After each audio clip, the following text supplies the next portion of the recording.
Ya, Tribuners, Assalamualaikum warahmatullahi wabarakatuh, dan tentunya selamat siang buat Tribuners dimanapun Anda berada. Salam sehat dan juga salam bahagia untuk kita semua. Tentu senang sekali rasanya saya Fiorena Jiretno dapat kembali menyapa Tribuners dalam program kita siang hari ini, program Highlight Tribun Timur Cetak, edisi Rabu 6 Maret 2024. Dan seperti biasanya dalam program ini kita akan menginformasikan apa saja muatan yang telah dihimpun di Tribun Timur Cetak edisi hari ini. Namun sebelum itu, bagi Tribuners yang tertarik untuk berlangganan Tribun Timur Cetak bisa berlangganan dengan menghubungi kami di hotline subscriber di 0411811500. Juga bisa menghubungi kami melalui SMS juga WA di nomor 081141355555. Seperti yang saat ini terpampang di layar kaca Anda. Ya, bisa di screenshot atau bisa langsung diketik di nomor ponsel Anda. Kemudian juga sebagai informasi awal buat Tribuners ketahui, di halaman 1 Tribun Timur Cetak edisi setiap harinya kita sudah menampilkan juga ada barcode yang bisa di-scan. Ya, seperti dari kaca Anda saat ini, di samping kiri atas sudah ada barcode yang kami sediakan ketika mungkin tidak punya cukup banyak waktu untuk membaca secara fisik, kemudian bisa tinggal di-scan untuk lebih lengkapnya dari setiap informasi di 16 halaman yang kami sajikan setiap harinya. Kemudian ada juga link yang kami tampilkan untuk berita terkini PSM Makassar di link makassar.tribunnews.com/Super Bowl/PSM. Nah, kemudian langsung saja di halaman 1. Seperti biasanya yang paling memantik ada satu informasi, yaitu masih tentang politik, di mana PAN Partai Amanat Nasional berpeluang usung Komjen Fadil di Pilgub Sulawesi Selatan. Nama Inspektur Jenderal Irjen Polisi Fadil Imran mencuat menjadi salah satu kandidat gubernur di Pilgub Sulsel 2024 mendatang. Partai Amanat Nasional menjadi salah satu partai yang menyatakan mendukung jenderal asal Kabupaten Goa ini. Dukungan terhadap Irjen Fadil Imran disampaikan oleh Ketua DPW PAN Sulawesi Selatan, Ashabul Kahfi Jamal, saat dihubungi Tribun pada Selasa kemarin, tepatnya 5 Maret 2024. Kata Ashabul sendiri mengatakan bahwa Pak Fadil Imran ini salah satu tokoh yang berprestasi di luar Sulawesi Selatan. Saya pikir beliau punya peluang maju calon gubernur Sulawesi Selatan. Untuk itu kita juga menampilkan Fadil makin rajin berkunjung ke Sulsel. P3 juga lirik Fadil dan 4 kandidat lainnya. Kemudian Ashabul Kahfi melanjutkan, setiap putra daerah harus diberi ruang dan dukungan seluas-luasnya jika dia ingin membangun kampung halamannya. Kemudian kita juga menampilkan main badminton, dokumentasi main badminton antar Kabaharkam Polri Komjen Pol Fadil Imran di Aula Kedokteran Unhas pada Senin kemarin, tepatnya pada 4 Maret. Dan akhir-akhir ini juga Komjen Fadil rajin ke Sulsel bertemu masyarakat. Kalau dari Partai Nasdem dan Golkar sendiri, siapkan kader, di mana masih menyangkut dengan Pilkada Gubernur Sulawesi Selatan yang terhitung masih beberapa bulan lagi nih. Kurang lebih ada, ini bulan 3 berarti masih ada kurang lebih, nanti di bulan 10 kurang lebih ya 10 atau 11 bulan lagi, 7 bulan lagi. Kemudian rencananya Pilkada serentak akan digelar pada November, berarti 8 bulan lagi. Akan tetapi setelah pemilu 2024 ini, mesin politik untuk persiapan Pilgub mulai dipanaskan kembali. Dua partai raksasa di Sulawesi Selatan, yaitu Nasdem dan Partai Golkar, telah menyiapkan nama bakal calon gubernur yang berpotensi diusung di Pilgub Sulsel nanti. Sosok Andi Sudirman Sulaiman disebut-sebut juga akan maju kembali di Pilgub Sulsel nanti.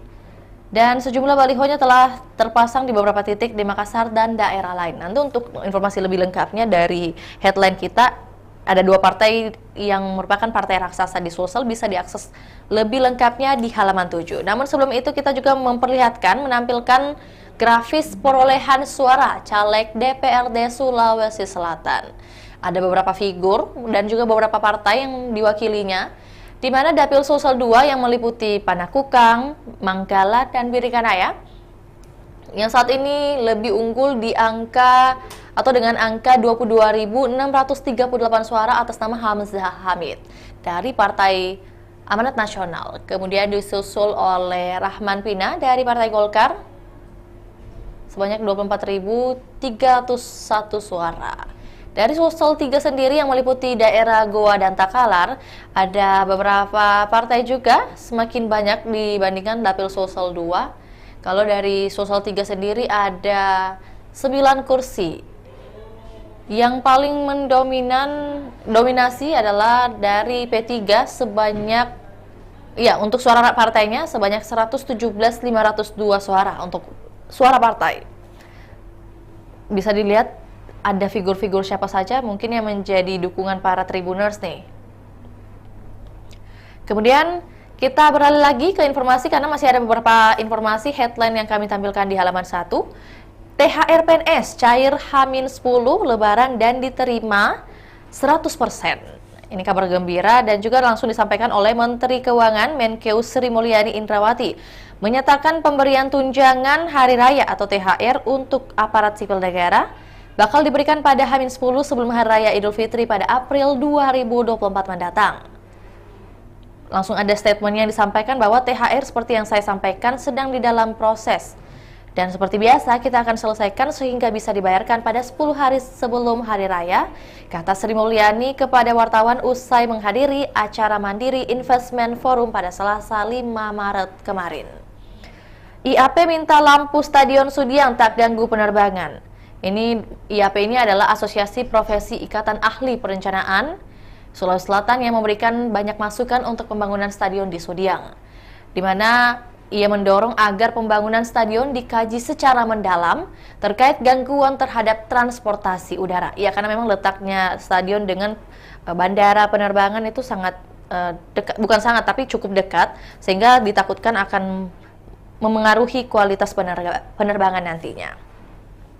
Kemudian Real Madrid versus Leipzig, awas Leipzig bangkit. Real Madrid mengetahui mereka akan menghadapi ujian berat saat melawan RB Leipzig untuk bisa mencapai babak perempat final Liga Champions. Setelah menang 1-0 pada leg pertama, Los Blancos kembali melawan Leipzig di leg 2 babak 16 besar Liga Champions di Santiago Bernabeu pada Kamis 7 Maret pukul 3.00 waktu Indonesia Barat.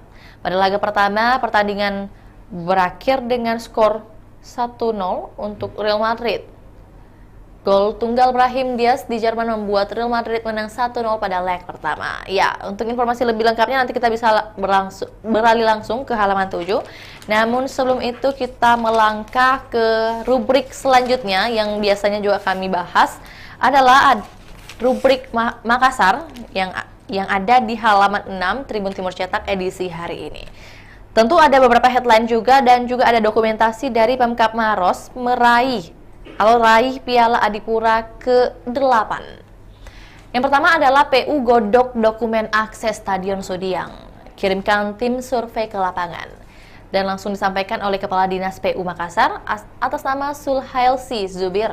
Masalah luasnya kita survei dulu, dibuatkan perencanaan, berapa panjang dan luas yang dibutuhkan. Kemudian juga menampilkan informasi terkoneksi ke jalan tol. Namun sebelum itu kita bacakan dulu informasi yang ada di PU godok dokumen akses Stadion Sudiang. Ya, Dinas Pekerjaan Umum Kota Makassar menjadi penanggung jawab rencana pembangunan jalan menuju Stadion Sudiang. Dinas PU Makassar sementara menggodok dokumen perencanaan proyek tersebut. Dan Kepala Dinas PU Makassar Suhelsi Zubir mengatakan ia akan mengirim tim untuk melakukan survei di lapangan. Survei dilakukan untuk mengetahui kebutuhan serta luasan akses jalan yang akan dibangun. Proyek ini diharapkan lebih mudah dilaksanakan apalagi Presiden sudah memberikan instruksi untuk mendukung infrastruktur pembangunan stadion. Jika memungkinkan infrastruktur jalan ini dimulai pada APBD perubahan. Dan seperti juga disampaikannya, saat ini kita sudah ada instruksi jadi akan dilakukan survei dalam hal proses perencanaan. Jadi pada saat APBD perubahan mulai kita bisa laksanakan.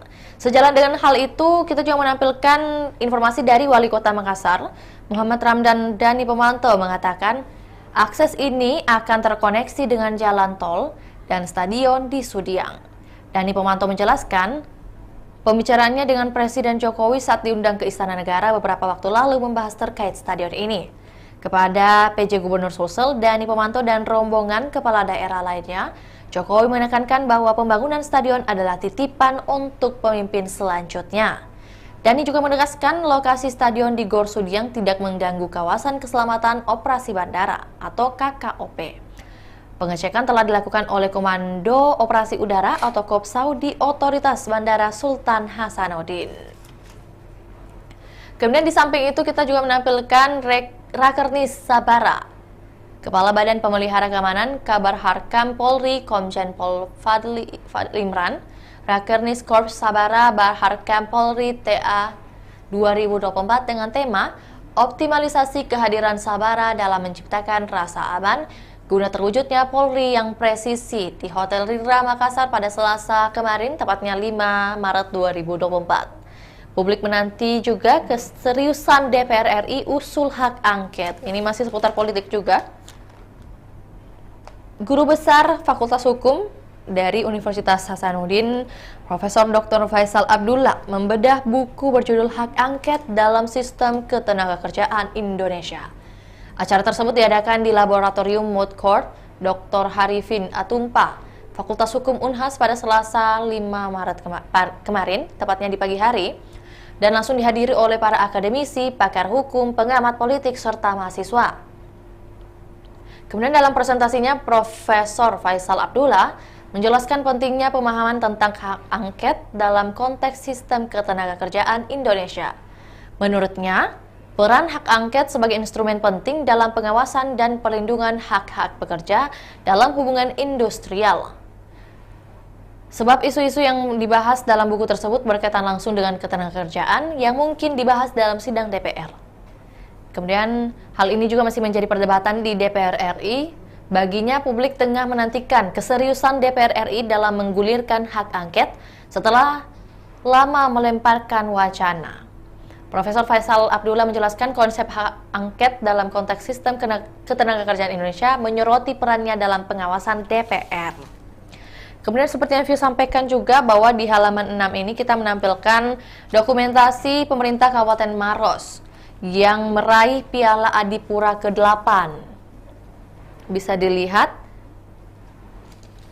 dilihat dokumentasi dari Bupati dan Wakil Bupati Kabupaten Maros.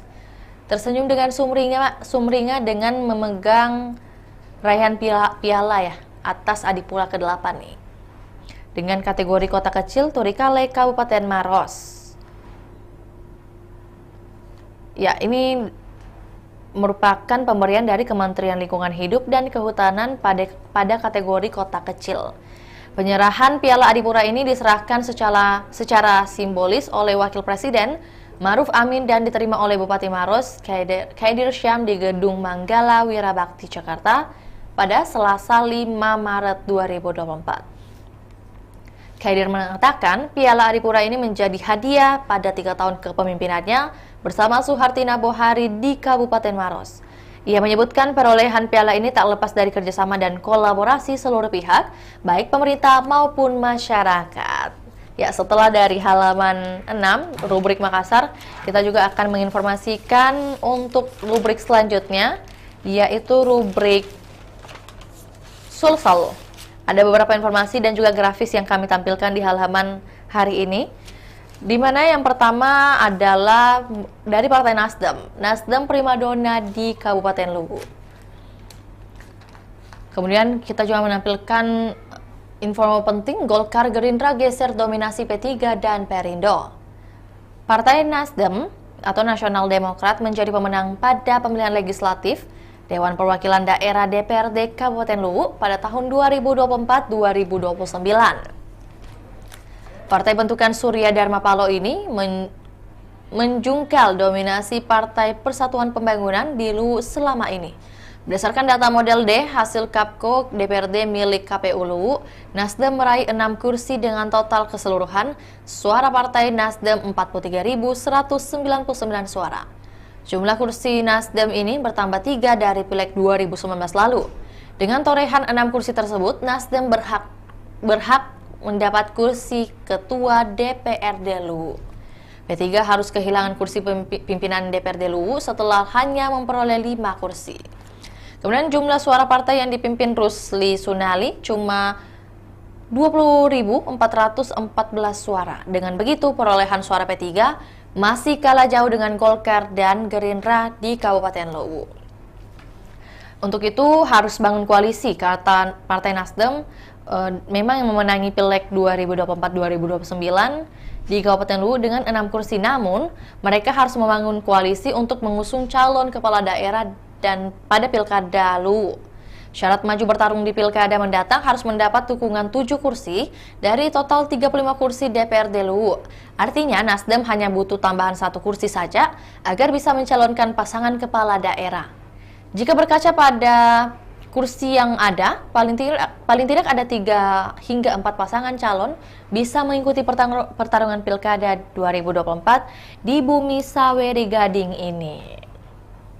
Kalau di samping dari headline Nasdem Primadona di Luwu, kita juga masih menampilkan lanjutan dari informasi sebelumnya, yang mana Maros raih Piala Adipura ke-8 nih. Kemudian ke bawah kita juga ada grafis beberapa figur yang merupakan 35 caleg DPRD Luwu periode 2024-2029. Dimulai dari Dapil 1 hingga Dapil 8. Kalau dari Dapil 1 sendiri ada 5 kursi, Dapil 2 3 kursi, Dapil 3 4 kursi, Dapil 4 4 kursi, Dapil 5 sebanyak 5 kursi, Dapil 6 4 kursi, Dapil 7 6 kursi, dan Dapil 8 4 kursi. Dengan perolehan kursi DPRD Luwu ada di bagian kanan bawah, ada partai dan juga jumlah kursinya nih. Dan pastinya ada statistik juga di bagian bawah yang kami tampilkan. Ya. Kemudian kita beralih lagi ke informasi selanjutnya, ada pencuri 5 kuda dihadiahi timah panas. Polisi menangkap 1 pelaku pencurian ternak di Kecamatan Manuju, Kabupaten Goa, Sulawesi Selatan, di mana pelaku bernama Pabeta Dengbeta. Pria berusia 50 tahun itu terpaksa dilumpuhkan dengan timah panas. Pasalnya, Pabeta nekat melawan saat ditangkap. Pabeta ditangkap di rumahnya di Desa Tanah Sambayang, Kecamatan Polong Bangkeng Utara, Kabupaten Takalar pada Senin 4 Maret 2024. Dan Ibda Sudin Sibadu selaku Kasih Hukum Polres Goa mengatakan penangkapan pelaku berdasarkan serangkaian penyidikan yang dilakukan. Pabeta melancarkan aksi pencurian bersama 3 rekannya yang sudah ditangkap lebih dulu. Komplotan ini mencuri 5 kuda milik warga desa Bilalang, Kecamatan Manunju, Agos yang berusia 50 tahun. Kala itu korban menyimpan kuda ternaknya di rerumputan desa Bilalang Selasa pada 23 Januari 2024. Dari informasi pencuri 5 kuda ini, kita juga menampilkan informasi oknum kades dipolusikan dituduh berzina dengan warganya. Ini informasi dari Luwu Utara, di mana oknum kepala desa kades di Kecamatan Tanah Lili, Kabupaten Luwu Utara, inisial ST dilaporkan ke Polres Luwu Utara atas tuduhan berzina dengan istri warganya, inisial SH. ST dituding telah berzina 4 kali dengan SH. Dugaan perzinahan ini dilaporkan oleh suami SH, inisial MA, ke Sentra Pelayanan Kepolisian Terpadu. Menurut MA, aksi perzinahan ini dilakukan di 2 lokasi berbeda. Pertama, di Pondok Empang milik ST pada akhir Januari 2024. Kedua, di Sanggar Tani, dan terakhir di kandang ayam milik warga. MA sudah jauh hari curiga dengan istrinya perihal ada hal yang terjadi antara istri dengan kepala desa. Kemudian ST pun selaku terlapor angkat bicara atas tuduhan perzinahan kepadanya. Ia tegas membantah hal tersebut dan melapor balik atas tudingan pencemaran nama baik. Ya, itulah tadi informasi yang kami tampilkan untuk Tribuners ketahui bahwa selain informasi dari dunia politik, kemudian juga wacana tentang pembangunan stadion, dan juga yang terakhir adalah yang paling istilahnya paling berbeda ya dari yang sebelum-sebelumnya adalah tuduhan atau juga laporan salah satu oknum kepala desa yang diduga melakukan pelecehan atau perzinahan nih. Untuk itu Tribuners, mungkin kita ingatkan sekali lagi bagi yang ingin berlangganan bersama kami bisa menghubungi di layar kaca Anda, ada di nomor 0411-811-5500 atau di nomor WA, juga bisa melalui SMS di nomor 081 1413 5555. Untuk itu jangan lupa saksikan program review atau highlight Tribun Timur Cetak edisi setiap harinya. Saya Fiorina Ciretno mewakili kru yang bertugas pamit undur diri. Assalamualaikum warahmatullahi wabarakatuh. Sampai jumpa.